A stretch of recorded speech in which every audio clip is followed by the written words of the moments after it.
Que bom que a boa sorte e a boa fortuna os trouxe novamente aqui. Vamos à continuação de nossas leituras, então.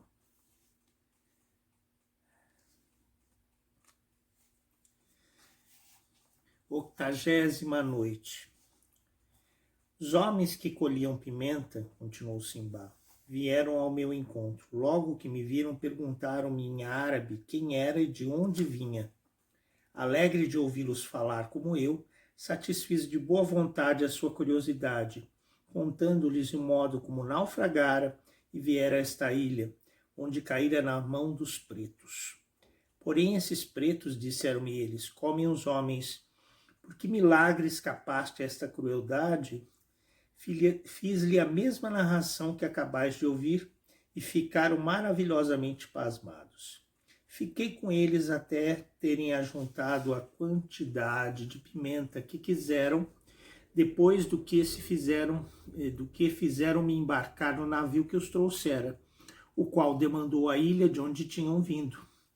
Ali apresentou-se ao seu sultão, que era um bom príncipe e que teve a paciência de ouvir a relação da minha aventura, lhe causou admiração. Mandou-me depois dar vestidos e ordenou que tivessem cuidado comigo.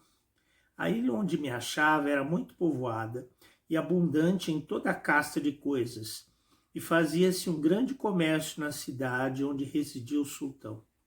Este agradável asilo principiou a consolar-me da minha desgraça, e as bondades que esse generoso príncipe tinha para comigo acabaram de contentar-me. Com efeito, não havia pessoa alguma que tivesse mais privança que eu no seu espírito, e por consequente não havia ninguém na sua corte nem na cidade que não procurasse ocasião de me agradar. Assim fui bem depressa considerado como homem nascido nesta ilha e não como estrangeiro. Observei uma coisa que me pareceu extraordinária. Toda a gente, o mesmo sultão, montava a cavalo sem freio e sem estribos. Fez-me isso tomar a liberdade de lhe perguntar um dia por que Sua Majestade não se servia dessas comodidades. Respondeu-lhe que lhe falava de coisas cujo uso as ignorava nos seus estados. Fui logo à oficina de um carpinteiro e mandei-lhe armar o pau de uma sela sobre o modelo que lhe dei. O pau da sela acabado guarneci-o do mesmo de crina e couro e enfeitei-o com bordado de ouro. Dirigi-me depois a um serralheiro para que executasse um freio segundo o modelo que lhe mostrei e mandei-lhe fazer também estribos. Sendo essas coisas perfeitamente acabadas, fui apresentá-las ao sultão e experimentei-as num de seus cavalos. O príncipe montou e ficou tão satisfeito da invenção que me manifestou a alegria que nisto tinha com grandes larguezas. Não pude deixar de fazer várias selas para os cavalos dos seus ministros e principais oficiais de sua casa, que me deram tantos presentes que me enriqueceram em pouco tempo. Fiz-las também para os cavalos de pessoas mais gradas da cidade, o que me granjeou, além de uma grande reputação, a consideração de todo o mundo. Como fazia vontade ao sultão em tudo que era possível, disse-me um dia: Simba, eu estimo-o e sei que todos os meus vassalos que te conhecem te querem bem a meu exemplo. Tenho um pedido a fazer-te e importa que me concedas o que te vou pedir. Senhor, respondi-lhe eu, não há coisa que não esteja pronto a fazer para mostrar a minha obediência a vossa majestade. Tem sobre mim um poder absoluto. Quero casar-te, replicou o sultão, para que o casamento te detenha nos meus estados e não te lembres mais de tua pátria. Como não ousasse resistir à vontade do príncipe, deu-me por mulher uma senhora da sua corte, nobre, cordata, bela e rica. Feitas as cerimônias das núpcias, estabeleci-me em casa da senhora, com a qual vivi algum tempo em perfeita união. Sem embargo, não estava muito contente com meu estado. Era meu intento escapar-me na primeira ocasião e voltar para Bagdá, de cuja lembrança não podia esquecer o meu povo, o meu novo estado, por mais vantajoso que fosse.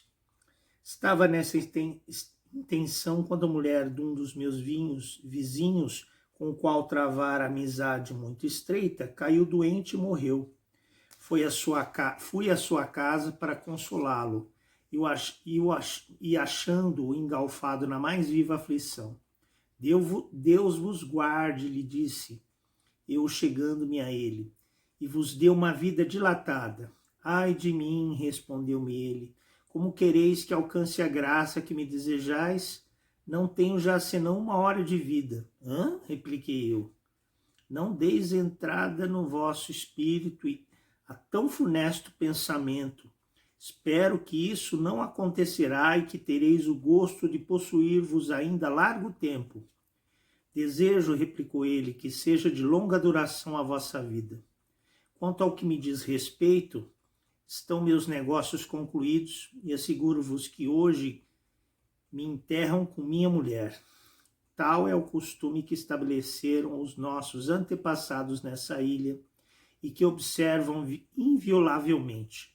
O marido vivo enterra-se com a mulher morta e a mulher viva com o marido morto. Nada pode valer-me. Estão todos sujeitos a essa lei. Ao tempo que me contava essa estranha barbaridade, cuja notícia me assustou cruelmente, os parentes, os amigos e vizinhos chegaram juntos para assistir aos funerais.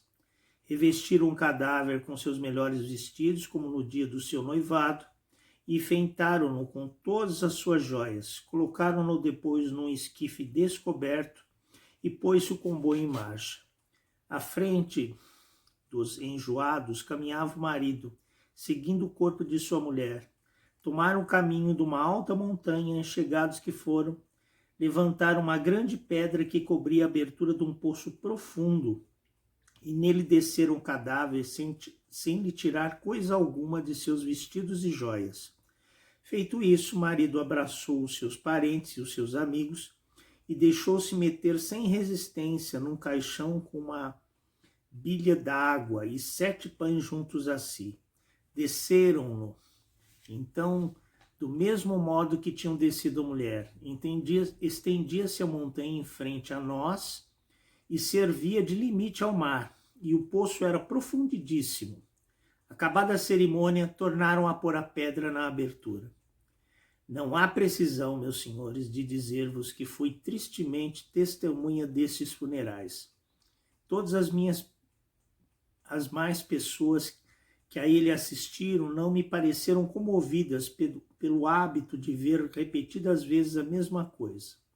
Não pude deixar de dizer ao sultão o que pensava acerca disso.